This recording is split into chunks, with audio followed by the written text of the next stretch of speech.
शाहरुख खान की बेटी सुहाना खान ने खुद को फार्मर दिखाकर अलीबाग में 13 करोड़ की फार्मिंग प्रॉपर्टी खरीद ली, जिसके चलते उन पर अब एक लीगल केस चल रहा है। लेकिन अपने म्यूजिक एल्बम में गुरु रंधावा ने जिस तरह से स्कूल गर्ल्स को दिखाने की कोशिश करे, उस पर कई तरह के सवाल उठाए जा रहे हैं और उनका ऐसा करना जस्टिफाइड भी नहीं था। कॉन्जूरिंग 4 एड और लोरेन के उस खतरनाक और सबसे ज्यादा डरावने केस पर इंस्पायर्ड है, जो कि उनका आखिरी केस साबित हुआ। इसीलिए इस फिल्म का नाम द कॉन्जूरिंग 4 लास्ट राइट्स रखा गया है और आधे से ज्यादा डर तो ये सोचकर लगने लगता है कि ये फिल्म रियल इंसिडेंट पर बेस्ड है।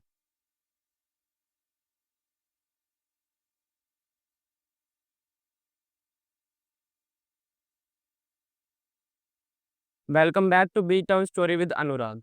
तो अभी हाल ही में गुरु रंधावा अपने नए म्यूजिक एल्बम की वजह से एक बहुत बड़ी कंट्रोवर्सी में फंस गए हैं, जिसके चलते उन्हें कुछ टाइम के लिए अपना कमेंट सेक्शन तक बंद करना पड़ा। दरअसल क्या हुआ कि गुरु रंधावा का अभी रिसेंटली एक नया गाना लॉन्च हुआ था, जिसका नाम है अजूल। लेकिन इस गाने की जो थीम थी वो कुछ इस तरह दिखाई गई है, जिसमें पूरे गर्ल्स स्कूल का सीन दिखाया गया है, जहाँ गुरु रंधावा एक फोटोग्राफर के तौर पर एक ग्रुप फोटो लेने जाते हैं। लेकिन जिस तरह से इस गाने में स्कूल गर्ल्स की कोरियोग्राफी और गुरु रंधावा का एक्ट था, उस पर कई सारे लोगों का ये कहना था कि ये एक ऑब्जेक्शनेबल एक्ट है। इनफैक्ट बहुत से लोगों का तो यहाँ तक भी कहना है कि इस सॉन्ग का कॉन्सेप्ट एकदम इनअप्रोप्रिएट है और स्कूल यूनिफॉर्म में लड़कियों को ऐसे पोर्ट्रे करना is not just acceptable. Twitter और इंस्टाग्राम पर तो लोगों ने इस गाने को सीधा सीधा वल्गर ही बता दिया। अब गुरु रंधावा से सीधा ये सवाल पूछा जाने लगा कि वो एंटरटेनमेंट के नाम पर क्या जस्टिफाई करना चाहते हैं। अब यहाँ एक लॉजिकल बात यह है कि गुरु रंधावा एक वेल एस्टेब्लिश और एक्सपीरियंस आर्टिस्ट है, जिनकी आइडेंटिटी रोमांटिक पंजाबी सॉन्ग बनाना है।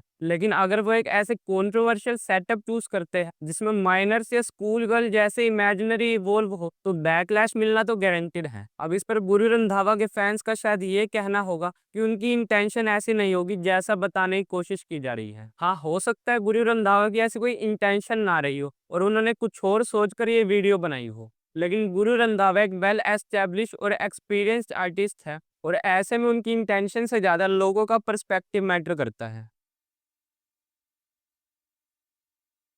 तो अब शाहरुख खान की बेटी सुहाना खान करोड़ों रुपए के लीगल केस में फंस चुकी है। दरअसल होता क्या है कि साल 2023 में सुहाना खान ने अलीबाग के थाल गांव में 13 करोड़ रुपए की एग्रीकल्चर प्रॉपर्टी खरीदी थी। लेकिन अब उनकी इस डील पर एक बहुत बड़ा बवाल हो चुका है, क्योंकि अलीबाग की जो प्रॉपर्टी सुहाना खान ने खरीदी है वो कोई कमर्शियल प्रॉपर्टी नहीं है जिसे कोई भी खरीद ले, बल्कि एग्रीकल्चर लैंड है। और ये लैंड सिर्फ और सिर्फ एग्रीकल्चर पर्पस के लिए ही है, जिसे अगर कोई खरीदना चाहे तो वो भी एक किसान ही हो सकता है जो इस प्रॉपर्टी को खरीदे।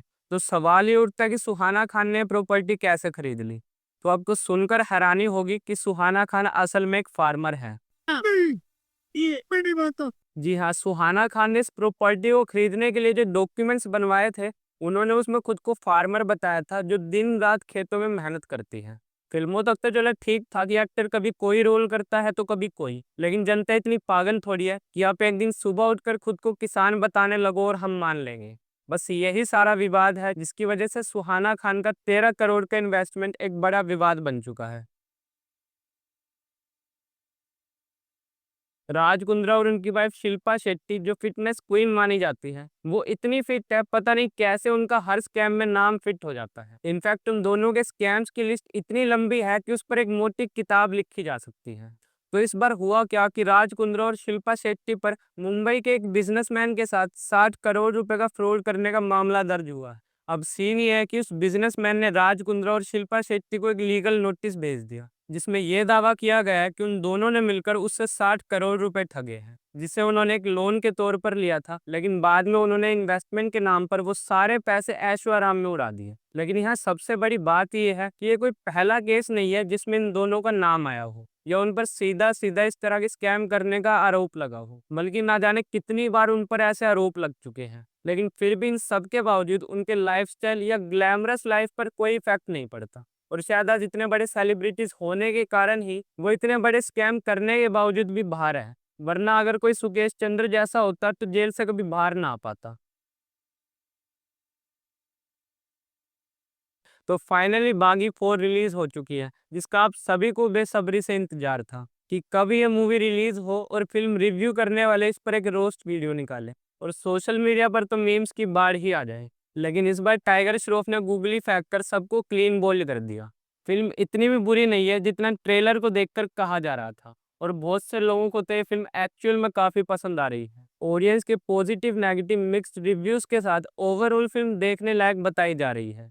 हालाँकि मैंने ये फ़िल्म अभी तक नहीं देखी, लेकिन फ़िल्म के बारे में जितना पढ़ा है और मैंने जाना है, तो फ़िल्म की स्टोरी कुछ इस तरह की है कि टाइगर श्रॉफ एक दर्दनाक हादसे से उभर रहे होते हैं, जिसमें जब वो 7 महीने बाद कोमा से उठकर खड़े होते हैं, तो उन्हें अपनी गर्लफ्रेंड अलीशा के अलावा और कुछ याद ही नहीं होता। लेकिन बाकी लोगों का ऐसा मानना था कि अलीशा रियल लाइफ में एग्जिस्ट ही नहीं करती, ये सिर्फ उनकी इमेजिनेशन है। ऐसे लोग खुद को सच और झूठ के बीच फंसा हुआ महसूस करते हैं, जिसमें टाइगर का ऐसा मानना था कि उनकी अलीशा नाम की कोई गर्लफ्रेंड थी, जिसकी बड़ी ही रहस्यमय तरीके से मौत हो जाती है, और टाइगर उसकी मौत का पता लगाकर उसके गुनहगारों को मारना चाहते हैं।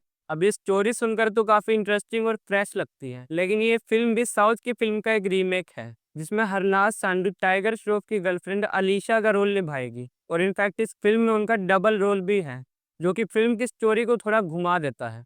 बाकी अगर आपने मूवी देखी है तो आप बागी 4 को 5 में से कितनी रेटिंग दें, कमेंट सेक्शन में ज़रूर लिखें। अब बात करते हैं उस फ़िल्म की जिसके पिछले तीनों पार्ट्स ने हम सभी के दिल पर डर और खौफ की ऐसी छाप छोड़ी है, जिसे हम आज तक नहीं भुला पाए। अब दोबारा से कॉन्ज्यूरिंग का 4th और आखिरी पार्ट आ चुका है, और आधा डर तो ये सोचकर ही लगने लगता है कि ये फ़िल्म रियल इंसिडेंट पर बेस्ड है। हालाँकि रियल लाइफ़ में इन सब बातों पर यकीन करना थोड़ा मुश्किल है, लेकिन अगर कोई भी ऐसा इंसिडेंट होता है तो सुनकर थोड़ा डर तो ज़रूर लगता है। तो इस फ़िल्म की कहानी भी स्मर्फ फैमिली के रियल इंसिडेंट पर बेस्ड है, जो 1970s में अपने नए घर में शिफ्ट होते हैं, जहाँ रोज रात को उनके घर में कोई ना कोई अजीबो-गरीब ऐसी घटना होती है, जो सभी फैमिली मेंबर्स को डरा कर रख देती है। इनफैक्ट ये केस एड और लोरेन की लाइफ का भी सबसे डरावना और आखिरी केस था, लेकिन ऑडियंस को ये मूवी उतनी ज़्यादा डरावनी नहीं लगी, या कहो कि फ़िल्म का नरेशन उतना डरावना नहीं था जितना होना चाहिए था। हालाँकि इस मूवी के लीड एक्टर वही दोनों हैं जो पिछले तीनों पार्ट्स में थे, जिसकी वजह से आप इस मूवी से डायरेक्टली कनेक्ट कर पाओगे। और अगर आप एक हॉरर फ़िल्म एन्जॉय करना चाहते हो और लाइफ़ में थोड़ा डर एक्सपीरियंस करना चाहते हो, तो ये फ़िल्म बिल्कुल आपके लिए है। बाकी आपको हमारी आज की बी टाउन स्टोरीज़ कैसी लगी, कमेंट सेक्शन में ज़रूर बताएँ।